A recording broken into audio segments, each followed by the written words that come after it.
Yeah, not going to lie. I'm constantly searching for that end all be all. Maybe this is it. Human beings have, I think, a tremendous ability to become inherently dissatisfied in one of two ways. Either one, they've yet to hit a goal that they've always wanted to achieve, and so they're dissatisfied along the way up that they haven't achieved it, or they've just hit a huge goal that they've always wanted to achieve, and now they look back and say, what next? Captain Obvious notes that this podcast should not be relied on for medical advice. It is for entertainment purposes only and is designed to offer a new perspective for consideration. Please consult with your doctor for your own personalized medical care. Psychedelic-assisted therapies have been exploding in the news lately, as it's being decriminalized throughout the nation and has proven in study after study in a controlled and medically supervised environment. It is showing that it's reducing anxiety, depression, OCD, ADHD, and so much more. And today I wanted to learn about ketamine. Ketamine is a dissociative anesthetic that, when used in a controlled medical environment, has shown pretty profound results. It is the only fully approved psychedelic that can be prescribed in these settings. And I wanted to learn more, so I invited my friend back to the podcast, Chris Schembra. Chris is a best-selling author. USA Today has named him the Gratitude Guru. He serves as a founding member of the Culture Council for Rolling Stone magazine and is the founder of 747 Gratitude Experience, which typically serve Fortune 500 companies and their executive boards too. Now, if you haven't heard his past interviews with me, it is the third time he's been on my podcast. Make sure that you mark it. I've linked them in the show notes. His episode on BDSM, like bondage and kink, was by far the craziest interview I've ever done. But like me, Chris recently had his own experience with psychedelic-assisted therapy and used ketamine. He is sharing his experience with us today. Here is our chat. If you'd like to listen to these episodes ad-free and early and support an independent podcaster, that's me, sign up at patreon.com/culture changers or go to AllisonHair.com for the direct link. Yes, we are back with Chris Schembra for the third time. Welcome back, Chris. One of my favorite guests. What's the record? Like, who's your Cindy your most, Robinson. Cindy Robinson. Wow. She's been on, I think she's been on 5 times, but then she's been on like a co-host capacity. So she's been on a bunch of times. Love it. Earlier. But behind that, that's you, Chris. Yes, deal.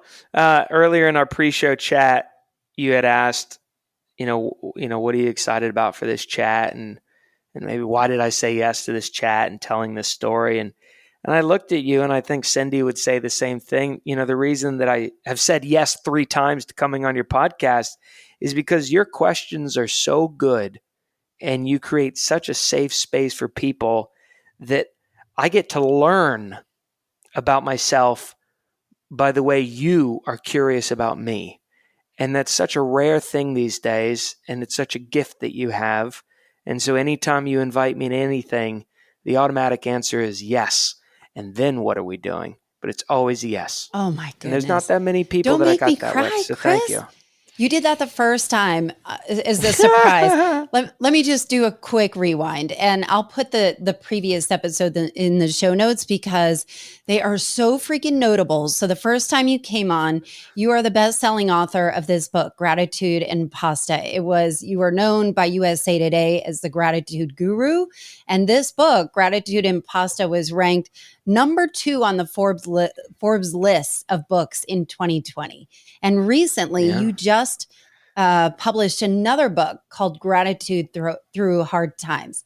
What I think is interesting about you as the Gratitude Guru, it is not the fluff of just, oh, I'm thankful for the sky and the air. It's so different. And you work with Fortune 500 companies that completely transforms how people connect and interact with each other, but also how they connect back to themselves. So there's a quick recap on the first one, but you made me cry at the end. I was not expecting it. And I will forever be grateful for you for breaking me down like that, because I usually hold it together, was so not expected. And really, you saw me, and I wasn't used to that. And then you came on last year when I was doing a series on sex to talk about BDSM. Who knew? But you, one of my favorite things about Chris Schembra is that you are by far the most honest. And not only honest, you have a way of shifting perspectives of where people might immediately think something else. And then when you put it into context, you're like, oh, I had no idea. So go back and listen to it. That was by far the craziest interview I've done. And is the BDSM one, which is like bondage, right? Like kink, right? Kink. I'm like, what's the word for freak? Kink. I want to normalize that word though. Yes, getting freaky is what I meant. And so today you're back on for a completely different reason, that you, like me, have had your first experience. I think it's your first experience with psychedelic-assisted therapy. And first clinical experience with doctor-driven therapy, I should say. Okay, yes, for ketamine. You are right. I immediately reached out and I was like, I want to hear more. Can you tell me more? Yeah. I don't know a lot about ketamine. I didn't know a lot about psilocybin, which is one that, if you have not heard, I've also been down that path to do it in a therapeutic way that was supervised. So it wasn't like, with a lava lamp just dropping acid and looking at horses run up on the ceiling with neon colors. It was something much more intentional. So, Chris, I've been talking way too much. Tell me, what is ketamine? Tell me a little bit about, can you give us some background on why you did this? Yes. First of all, I think I have to say it. I am not an expert on ketamine. For those of you who are listening or watching this, I'm just a guy who got to participate in ketamine. It is a fully legal substance, first of all. So nothing that we're talking about on this podcast today is anything illegal whatsoever. It's been used in a legal capacity since 1962. And it has you can get prescription, right? Yes. Yeah. So you can go and I think mainly get nasal sprays is mainly how it's administered in a prescription format. Drugs come in all shapes and sizes. Ketamine is what's known as a dissociative. And traditionally, it's been used a lot as an anesthetic in surgery capacities. And again, I'm not an expert in ketamine at all, but from what I knew about it, it was safe enough to be used on kids and during surgeries in order to create some kind of, an anesthesia alternative, especially back in the 60s and 70s before anesthesia was like a super safe thing to do. And so when you think of a dissociative, when you think of that word, the sole goal of ketamine is for essentially your mind to disassociate with your body. Why that's good in surgeries is that you could give a kid a surgical anesthetic like ketamine without having to put them under fully. So the kid's still awake. It's just that the drug disassociates their mind from whatever the surgery is happening in their body. Beyond that, I don't know much more about the journey or the timeline that ketamine has taken to become a fully legal drug that can be prescribed literally over the counter. I've participated with ketamine in a recreational sense only actually for the last, only 3 times, and it's only been in the last couple months. And what I first did it at my buddy Steve's birthday party, and they gave me the lightest dosage possible. So it's not like I even fully took the drug. I just got a slight whiff of it, as you would say. And from my experience, it felt safe. From my experience, it was a very limited time frame, right? I remember in my first recreational experimentation, I was only affected for maybe 45 minutes or an hour. When you do psilocybin, you might be under for 4 or 5 hours. And I don't mean under, but I mean, you might be having a good old time for about 4 to 5 hours. If you take LSD or acid or MDMA, it could be longer. If you take acid, you're out there for like a day. Right. But ketamine was about 45 minutes. And so it made it really accessible for me to try in a social setting. And because I had such a safe group of people around me that were giving a very low dosage, then when the opportunity presented itself, a few months later, just about a month and a half ago, it was a little bit easier to say yes. So that's a baseline layer of ketamine from my neophyte understanding. So thank you for that. What I'm interested to explore is you have a long history with depression, with a lot of other ones. So I'm wondering, why would you take it recreationally? Is it just to kind of get lost and have fun? And what would make you, what was your hope taking it in a clinical sense? What made you decide this is a good path for me? Great question. A lot of different answers in there. Depression, non-suicidal self-injury, rehab. Non-suicidal self-injury in your case, or that could be known as cutting, right? Cutting, burning, scratching, any form of self-harm or self-mutilation or self-injury. Right. This could be banging your head on the door. I used to beat myself up as a kid and blame it on others. I used to pretty much non-suicidal self-injury, NSSI as it's called in the clinical setting, is not one's want to end their life. It's not suicidal ideation, two vastly different things. It's mainly just a cry out for help. And sometimes we don't educate our kids or even adults how to ask for the help they need in life. In my case, I was put on a high dosage of amphetamines at a very young age. I mean, I was on 86 milligrams of Adderall every day since I was 5. Wow. 5. If anybody who's watching this has a college-aged kid or has your friend Nancy's college-aged kid, took Adderall to stay up all night and pulled an all-nighter and studied for a test, they probably took 5 to 10 milligrams. 86? I was on 86 since I was 5. Wow. So what did that say to me at a young age is that no matter how much I scream out for help, nobody's going to help me. They're going to keep me on those medicines in order to keep me to shut up. Right? I was put on those medicines because it was wild and I was free and I was creative and I was curious and I was going, and they called that ADHD. And so a lot of my trauma, right? We all have trauma. Let's be real. Trauma is relative. You're probably watching this, listening to this, seeing some white guy in his office in his Brooklyn apartment saying, what does this kid know about trauma? Trauma is relative. Me stubbing my toe on a desk could be trauma, and you having your mother leave you is not trauma. It's all relative. Trauma is, the effects of trauma are not due to the trauma itself. It's based on our response to that trauma. You can either have a negative response to the trauma or a positive response to the trauma. A negative response would create post-traumatic stress.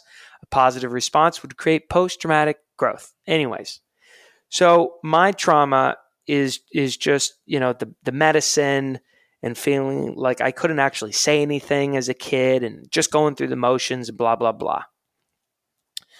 So I've tried it all. I've tried, they threw me in rehab for a year. Is that going to fix them? No. They tried throwing me in jail for a couple nights. Is that going to fix them? No. I tried going to dominatrixes for so many years. Is that going to fix me? No. Was it fun? Yeah. Did it fix me fully? Not fully, but it's helping. And the list goes on and on. Hypnotherapy, talk therapy, BDSM therapy, whatever. Tried it all. And I was at a picnic just like 3 months ago or something, 2 months ago. and I ran into my friend Marissa. And I hadn't seen Marissa in probably 10 years. So good seeing Marissa that I then emailed her the next week saying, hey, I just thought about you to bring you in to do a workshop for one of my clients. Can we catch up? I know it's been 10 years, but can we catch up? And on that call, I said, so what are you doing in life? She said, well, one of the fun things I'm doing is I'm interim director of PR for this amazing place called Nushama Wellness, psychedelic-assisted therapy. And I said, oh, I've done talk therapy, hypnotherapy, BDSM therapy, psychedelic therapy. Now that was intriguing. And that was the first moment that I even considered ever doing it in a clinical setting. One of the things that I learned about ketamine and psilocybin and some of these clinical psychedelic things is they're seeing so much advances and positive, net positive benefits of coupling therapy with the psychedelic assisted in a controlled environment. But it is designed for people that do suffer with depression, with suicidal ideation, but they are resistant to medicine. And I imagine, or the prescription medicine. Treatment resistant. Treatment resistant, exactly. Treatment resistant therapy. But I imagine you being on 86 grams or milligram, whatever it is, of Adderall at such a young age. Good Lord, yes, you're treatment resistant. So are you thinking at this point, is this the silver bullet? Is this the panacea that's finally going to give me some peace? Because what I know about you is that your life has always been polar opposites. So what people see is this super successful guy with this incredible creativity. And like you're working with CEOs of Fortune 500 companies and built this business out of nothing and rebuilt it in the pandemic when everything shut down and that whole business was obsolete and you pivoted. And so people can look at you. You've got the girlfriend, you've got the place in Brooklyn. You are a white dude. You've got everything. And on the other hand, you're like, no, I'm really struggling. I'm really struggling. And you have always struggled. You struggled based on the conversations that I've had with you. You have struggled because you didn't fit in any box and nobody could see you because they couldn't put you in a box. And that was really hard for you. So what happens when you are presented with this opportunity? What are you thinking at this point? First of all, thank you for seeing me. Thank you for understanding my story. You have certainly listened or watched or connected, with me enough to understand me. And that's a beautiful feeling for me to have. So thank you for that. When presented with this opportunity, not going to lie, I'm constantly searching for that end all be all. Maybe this is it. Human beings have, I think, a tremendous ability to become inherently dissatisfied in one of two ways. Either one, they've yet to hit a goal that they've always wanted to achieve, and so they're dissatisfied along the way up that they haven't achieved it. Or they've just hit a huge goal that they've always wanted to achieve, and now they look back and say, what next? So June 22nd, my book launched. Within a week, it hit number 1 on the Wall Street Journal bestseller list. Wow. Best-selling book in America. And I looked at that and I said, but don't they know I'm full of shit and I hate myself? Don't they know I'm the biggest hypocrite in the world? And there and then began my next chapter of immense dissatisfaction. I just accomplished something that I've always wanted to accomplish. How many people can say they hit the number 1 Wall Street Journal bestseller list? Not many people. Childhood dream. And I'm twiddling my thumbs and saying, nah, that didn't do it for me. And so the more that I realized that I was going down that path of what's next. I can't even frickin' appreciate the project I spent the last 18 months on. I can't even appreciate the fact that I've just done something that 0.001% of book authors will ever do. What the heck is going on?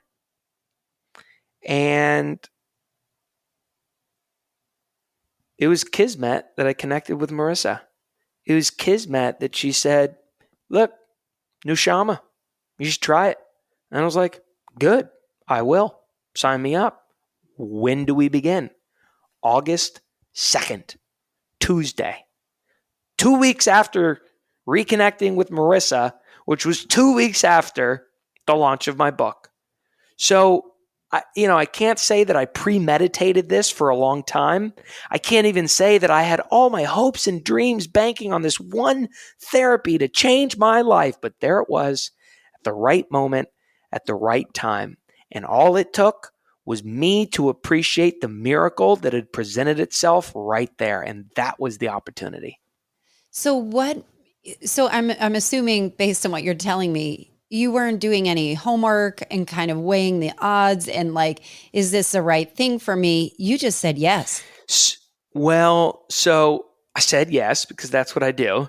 And then I kind of backed up a little bit. Now, I've done my homework through the years. I mean, we were early investors in a company called MindMed, which is a psychedelic company that we invested in late 2020. It went public early 2021. It's doing all right, but I had read so many of their clinical trials, doing clinical trials on LSD and psilocybin for ADHD, OCD, depression, all these things. So I've been familiar with the industry. I've been familiar with these things. It's not like I was coming in as a direct idiot with naivete when someone gives me the opportunity to do something that I've already recreationally tried and do it in a clinical setting that has proven statistics to fight off depression. Yeah, I said yes because Marissa was the one that was inviting me, and I trusted Marissa. And that's all that matters, right? But then I went home. I was home in late July for a couple weeks, and I went over to a friend's house who's like my mom's best friend. She's kind of like a second mother, guardian, therapist, friend, everything for me. And I told her that I was doing this, and she got scared shitless. And she's a therapist. She's got 100 things behind her name. She knows shit. But she got scared because she has seen where giving a prescription of ketamine to specific people that were treatment resistant, it went the bad route. Her son, it enhanced psychosis. Those people woke up in like foreign cities and were like, how did I get here? What do I do here? What was the purpose of me coming here? It's probably something that came up in my journey. Yeah. So, there's always going to be stories on both sides of the aisle. So she was scared shitless, and her son was very excited. And he's a doctor. He's a hell of a medical doctor. And he's participated. And he was excited. So I'm weighing both of these odds. I show up to my first journey on Tuesday, August 2nd, kind of nervous. Yeah, walk us through what happened. Yeah. So what they do, Nushama Wellness sets you up for 6 journeys. Yes. And you really should do these journeys over the period of 3 to 4 weeks. So I did 2 per week for 3 weeks. Was it the nasal spray or was it the IV?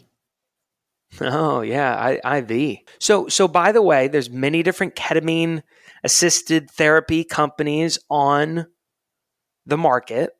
A few of my buddies were investors and are advisors of another company called MindBloom, which does lozenge in the comfort of your own home, and you take it on your own and you log in to Zoom and you talk with a therapist. But it's like a fully self-guided experience. and you do it like 7 times. My buddy did it. He said he loved it. I thought it was great, but I know that I suck at accountability.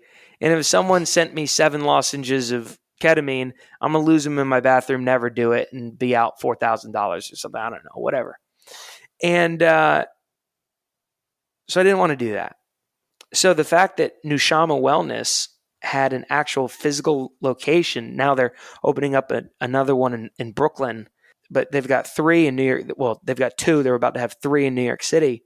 I said, I'm going in. I want to look and feel and smell and touch this place.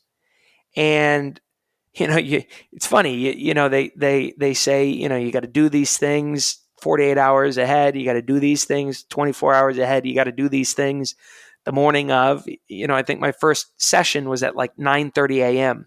So I was up at 5 to drink my coffee and eat my food and drink my water because I couldn't do anything from 5:30 to 9:30. Yeah. I couldn't do any of that stuff. It just worked out. And boy, I get my backpack. There's a funny photo that I'll send you. I put on my backpack with my books and my journals, my Cartier pen, and like all these things. And like, I'm going off to my first day at school, and I live in Brooklyn now, and so like, I'm getting on the subway with all the other Brooklyn people going into the city at, 8:30 a.m. for their commute. The train's packed. Right, the train's packed. I'm on the L train. I transfer at Union Square. I get on the 456, or I get on the 6 train. I get off. I walk 2 blocks. I check in with the security guard downstairs. All the finance bros in Midtown East are walking into the same. It's 51st Street and Madison Avenue, 53rd Street and Madison Avenue. The heart of the city. The heart of the city. And I give the security guard my ID, and he's in a like full like button down tux. He's like a white glove butler. And I'm like, I'm going up to Nushama. He's like, have fun, man. And I press the button on the elevator. I go up the elevator. The doors open. And it's this beautiful oasis. Jungly and flowers everywhere. And all these great, beautiful, nice nurses. And all this comfortable seating. And all these books from like Michael Pollan and Alan Watts and Ryan Holiday and all these great people. And I walk up to the check-in and I say, hi, I'm Chris. I'm checking in for my 9:30. And these amazing, amazing, amazing people, they lead me into one of the rooms. There's like 17 rooms in the big office, in the office space. And each room is named after a pioneer in psychedelics. Like Alan Watts or Timothy Leary's Michael room. Pollan or Right. Timothy Leary or Rabbi whatever, like all these different things. And so they lead me into the chair, and I sit down in the chair, and the nurses begin the process of like welcoming me and taking my vitals and weighing me and all these like really clinical things. And after like 20 minutes of that, I go pee for the last time. I come back to the chair, and Dr. Steven walks through the door. Steven Radowitz is like the main one of the main doctors there, and he's in charge of your dosage. Now, he's also just a legendary dude, and so he's like conversational and welcoming you, and he's had a wonderful history with you and all these things, and you're talking dosage, and he's like, look, your trip can either go this much or somewhere in between, and based on what I know about you, I'd like to start you here. Right? It's not your first time. I wrote my whole last book on psilocybin, so I know how to take psychedelics. So he was like, let's start you off here. I believe the first starting dose was 1 milligram per kilogram of me. So 1 milligram of ketamine per kilogram of my body weight. That's why it was important for them to measure. And we agree. And he's like, dude, you're gonna have a great time. I'll come see you after. Sit there. James or Bara are going to come in and see you. And they'll get you going. So, were you nervous at this point? I know you said you walked in and you were kind of scared. I was kind of nervous until I saw the place and I was like, okay, this place is like legit and welcoming and professional. The nurses were the nicest people on the planet. And that dissipated the mood. And then seeing Dr. Steve in there was like, okay, like I brought up my nervousness, and he's like, okay, let me object, and welcome and guide you. Great. And then in came Bara. And Bara was my first integration guide. And she is this like flowing, maternal, kind of knew that she'd be a guide or a shaman when she was like 2. This is how much of that energy she's legit, got in every fiber of her body. She's a new mama of like a 8-month-old. She's just this flowing goddess, and she walks through the door. Like a healer vibe, right? A healer, just great and smart and well-spoken and curious and all these things. And I'm like, okay, fuck it. I'm going to be fine. I'm going to be great. And I go back in the zero gravity chair. Bara is talking with me. Cindy comes in. She puts the 1 milligram per kilogram into the IV. I'm hooked up to an IV. I'm not going anywhere. I'm there. And and I know that that's like the start of my 7-minute timer, or 5 or 7-minute timer. And so I've got my eye mask that goes down like this. Bara is holding onto the headphones for the moment. Bara is sitting on the chair, and we start doing breathing exercises. And I'm like, all right, this is happening. This is going to, about like 4 minutes into the breathing exercises, my lips go numb. I'm like, okay, this is the first sign. I'm going deeper. She starts doing inner child work, right? At the very first session. She's talking to you during this. Yeah. She's leading me through a breathwork exercise. Okay. And in that first, by like minute 5, she starts, saying like, all right, so Chris, I want you to imagine something. You're sitting in a couch in a really safe space. Think about that space. What is that space? I'm thinking to myself, safe space, couch. I started thinking about this white couch in my friend Matan and Lee's home in upstate New York. It's an old, like 6-bedroom log cabin built in 1861, 1862, that kind of thing. Really safe space. But it was so warm and it was so welcoming. And I was like chopping wood, and it was snowing outside. And Bara says, all right, so 5-year-old Chris is going to run into the home and like run into your arms. Imagine 5-year-old Chris running up to you. What are you guys doing? And I'm like, we're fucking cooking and we're chopping wood, and little Chris is there, and it's snowing outside, and it is a really comfy vibe. And then Bara puts on the headphones. She walks out the door. The beautiful music starts. And off I go. What does the music? What does the music sound like? Trippy music. It has elements of, some of the songs are cold, some of the songs are warm, some of the songs are hopeful, some of the songs are peaceful, some of the songs have Mayan, Oaxacan flair. Like indigenous, right? Indigenous flair. Some of them have an Indian flair. Some of them have a neutral flair. It's all different. The music, which I didn't find out until session 5, the music was expertly curated by the guy, James, who took over as my integration guide. So anyways, Barris sends me in there, and it completely disassociates you from your body. You're sitting in the chair. It's a safe space. You know that there's 4 nurses and 5 doctors right outside the door. You're not going anywhere. It's a super safe building. I met the doorman. We're not going to get robbed. But you're sitting there, and you just float off into Never Never Land, and the music is guiding you. It's inspiring different thoughts. You're thinking about different things. You know nothing about your body. Although if you wanted to raise your arm, you can raise your arm. You can move your arm. If you move the eye mask up, oh, there's my body. Cool. It's fine. You're good. You're still there. But it's taking you into a disassociative state.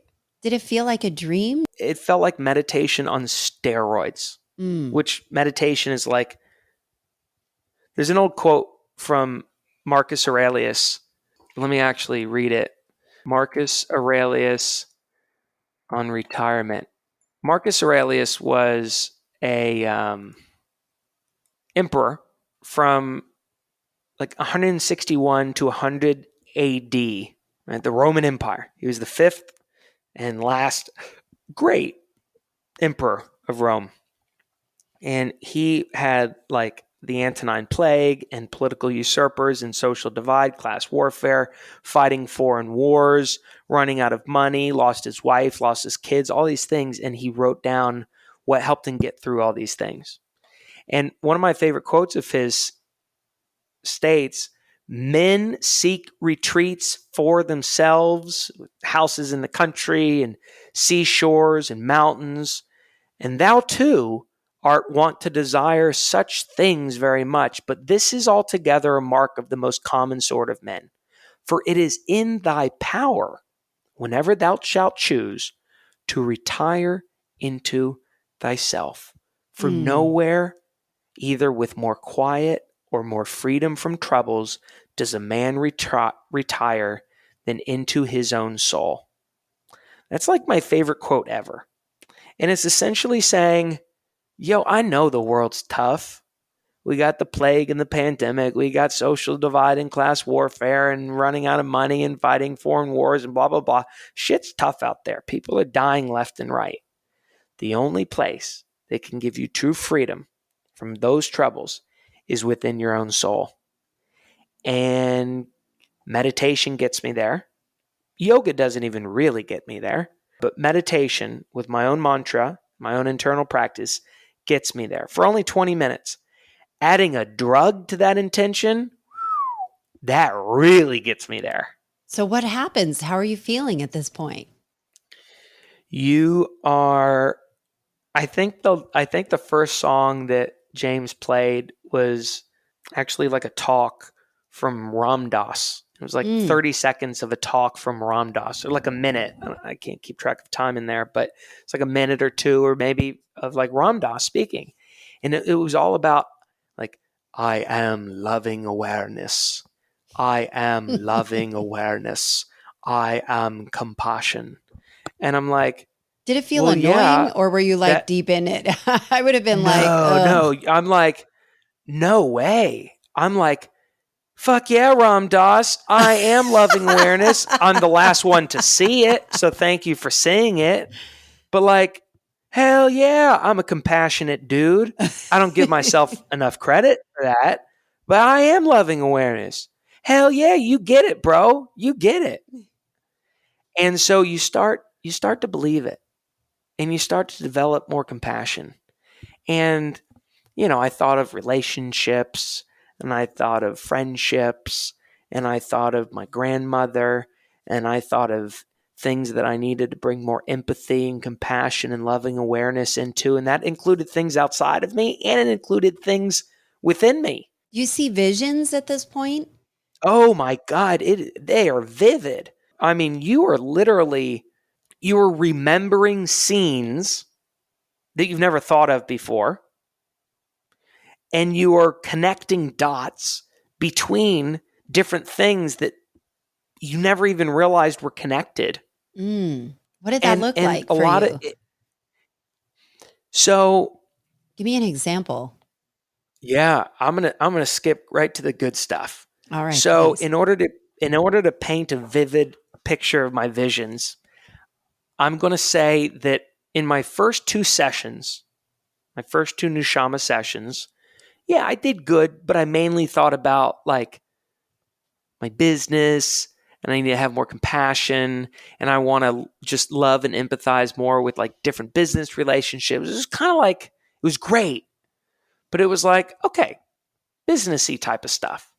The third and fourth sessions, I really started diving into like personal things and seeing beauty in my friends and seeing beauty in the way I conduct myself and seeing this relationship and this and all these different whatever. So now we're one step deeper.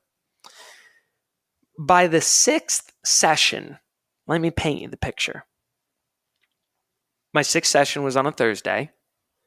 On Wednesday afternoon, I get an email from a client of mine who is the chief of staff of a company that we've been producing a bunch of team building experiences with through the year.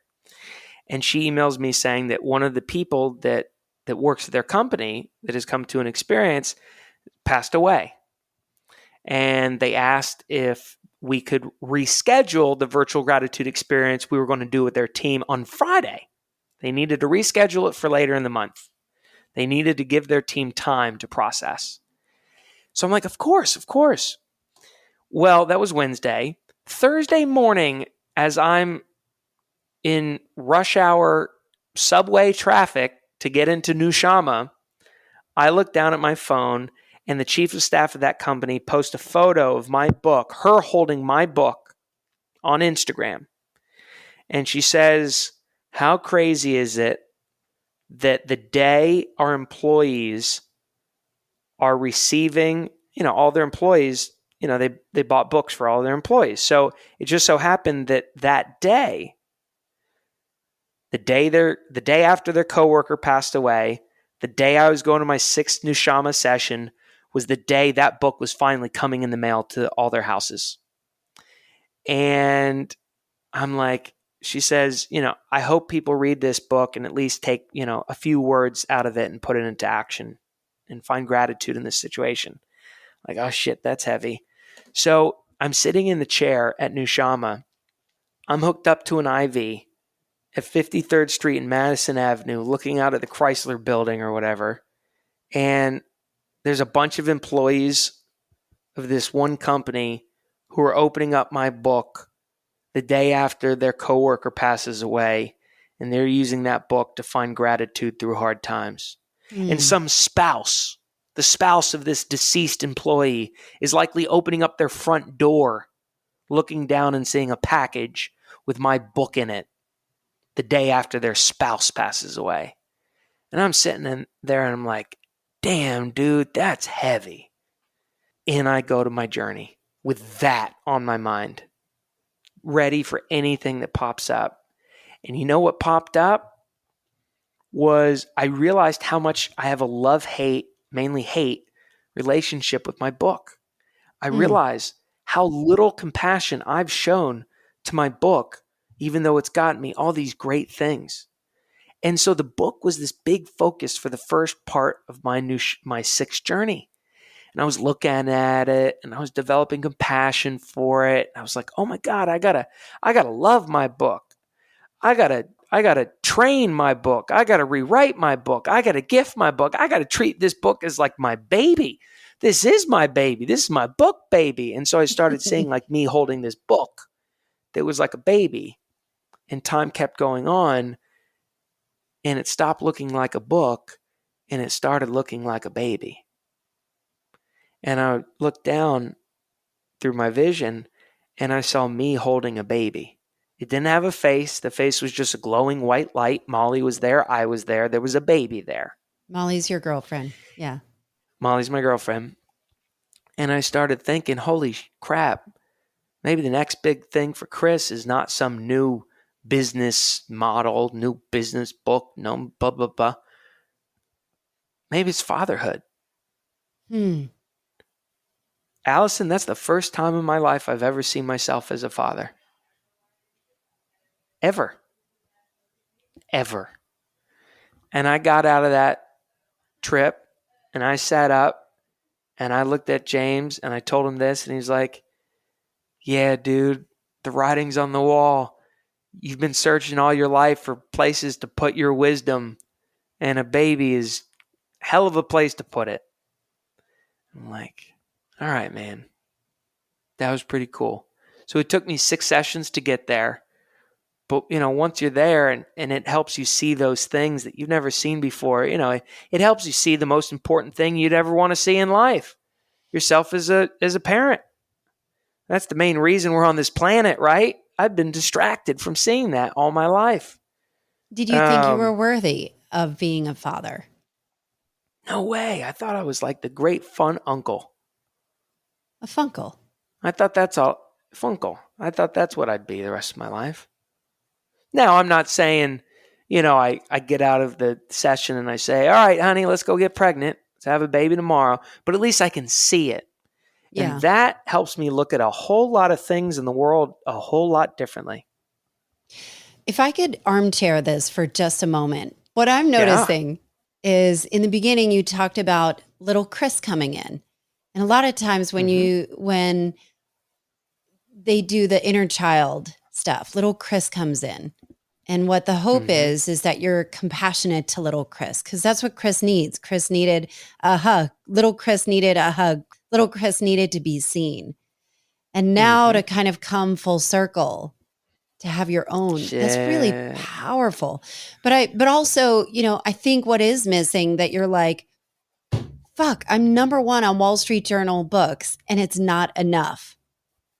Yeah. And I wonder, you walking out of these experiences, and I want to quote this, because these are done, I'm looking at WebMD, like I've got an MD in Google, I guess, but they talked about for 30% of people who complete the series of ketamine treatments, that's it. They never come back because they feel better. And I wonder if you feel differently now. I would say that 2 of the greatest sabotaging parts of my personality is that I have an incessant need to control everything, and I have an unquenchable restlessness. The restlessness is what makes me say, all right, just hit the bestseller list. What's next? The restlessness says, all right, I'm getting bored of this thing. What's next? The restlessness says, life's too short. I must do everything there is to do in life in this short amount of time. Since my 6-part Nushama wellness journey, I am less controlling, which means trusting others. What does that look like?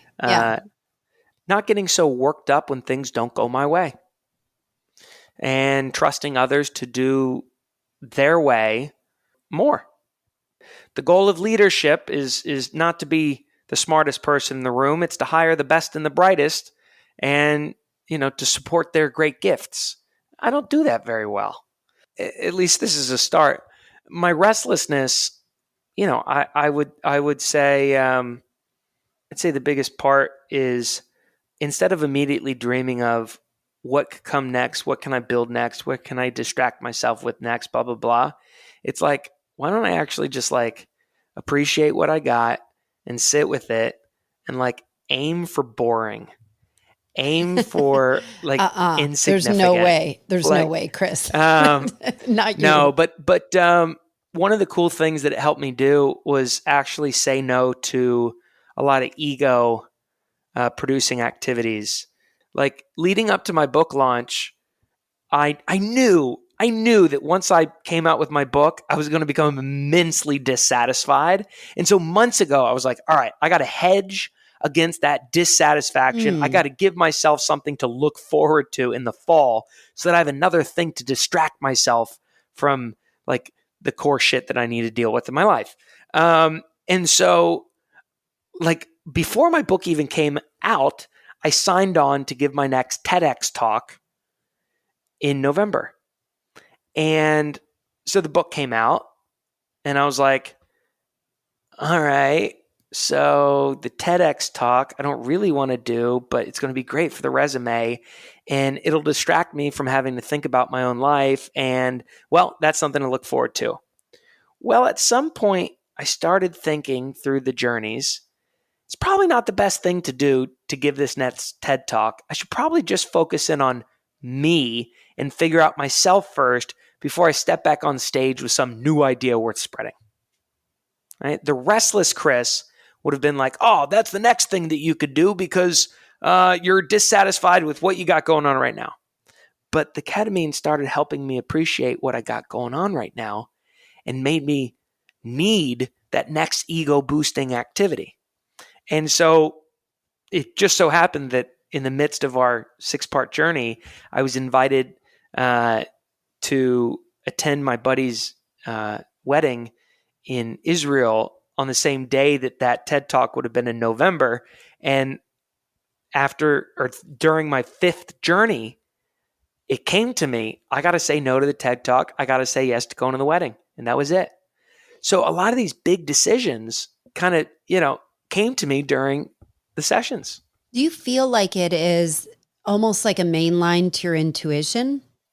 Yes, absolutely. It's a main line to cut through the bullshit that I've surrounded myself with in life. One thing I know about you is that you have really opened your arms as for however many years I've known you or talked to you, you've opened your arms to self-awareness, and you almost to your detriment, like you're so self-aware that you're like, fucking asshole. You know what I mean? Like, what you're walking into when you're maybe not in the right headspace. I know that because I share that, I see that in you because I do that myself as well. And I remember watching you in your TED Talks before I had ever talked to you, before I had interviewed you. And I remember thinking, I can see his anger. Not that you were outwardly angry, but I could see it. I could see it simmering. And the moment you got on with me today, I felt a calm that I hadn't seen before in the couple of times that I've spoken with you in. Someone said that yesterday. Oh, my own co-founder of the Australian division of our company. I talked to him for the first time since my ketamine journey, and he said the exact same thing. He's like, dude, you have a different energy. And for that in itself, ketamine was worth it. Also, ketamine helped me get the courage to wean off sleeping pills. I've been addicted to sleeping pills for like 3 years. I'm now down to taking 1/8 of a pill. I'm down from a full pill to 1/8. That's Since incredible. starting the ketamine journeys. So it's a lot of tremendous benefit. Look, I'm not going to say I'm cured, right? I'm going to say that this is a good start. I think that it's a tremendous start. But if I got to keep going back to taking these journeys once every 2 months, once every 6 weeks, once a month, I don't know. I don't know what the prescription is, what they're going to upsell me into. No, if I got to keep going back once every 2 months for this kind of journey to invest in self-awareness, yeah, I'm going to go back. Yeah. I mean, even from a business perspective, I remember I got out of my second journey and I took out a Post-it note and I wrote down, I am the elder. The blessings can come my way. I have suffered enough. It's time to bring healing to myself and then to others. I am the elder. For all of my life, I've convinced myself that I was inferior to whoever or wherever around me. You got more money than me, I'm inferior. You got more employees than me, I'm inferior. You're older than me, I'm inferior. But it was through these journeys that I realized, dude, I've seen and known and understood a lot of shit that people would pay a lot of money to know. And I started seeing myself for my wisdom and the value of that wisdom. I kid you not, these journeys are probably going to unlock millions and millions of dollars in net new revenue and new business models in my way. Even just for seeing myself as an elder, that means that I can see myself as like a coach or a guide or an advisor. That's new for me, right? For so many years, all we've done is served teams, which is great. I love working with teams. But the CEOs of these companies who are all billionaires and 8-figure earners are saying, is there more? Is there deeper? Can we work directly with you? And I've never had anything for them. Allison, I could charge $1 million a year per client to help someone of that caliber, right? That's the next level shit. And this gave me the confidence to at least see it. And that's a start. That's a start. I don't know why it's sticking with me, but when you said, I have suffered enough. Yeah. And I wonder if it is that you have always kind of anchored your story around your suffering. And what happens if you let it go? What happens if you release the suffering? What does the evolution look like? How exciting. I just thought of a new gratitude experience I need to invent. Like what right suffering, now? What suffering in your life do you need to let go? And what type of gratitude does that inspire? Because we've got sessions on adversity into superpower, adversity into positive benefits, regret into gratitude, conflict into compassion, all these different sessions. But yeah, releasing your suffering and turning it into gratitude, I think probably needs to be give you 15% of I was net about revenue. to say, I'm all over the finder's fee on this. Well, I ask you this every time. What do you know that you wish other people could know? When I observe myself trying to control others or being a stickler or being restless with someone else's output, in the past, I've really tried to control that situation and have my way. But what I hope to learn is how to be more curious and empathetic and ask better questions to help understand what they're going through and how I can help them get through that challenge. And I don't have the answers, but that's certainly something that I'm trying to work on right now. That's beautiful. How can people find you, Chris, if they want more information or want to work with you? Yeah, they could just go to 747club.org. Find me on LinkedIn. I'm a LinkedIn whore. Chris Schembra. Let's just have a chat. Go check out Nushama Wellness. My God, they do great. How do you spell great work. Nushama Wellness? Nushama. Nushama Wellness. And I get to go back in for my booster shot, my booster session next week. In 3 weeks. I get to go in the Fox News CNN of Germany is called RTL, and their lead U.S. correspondent is one of my dearest, oldest foreign friends, and she's going. They're going to be interviewing me before, during, and after my next ketamine journey. So we'll have to send you that. They're doing a big story in Germany about it, so we'll have to send you that.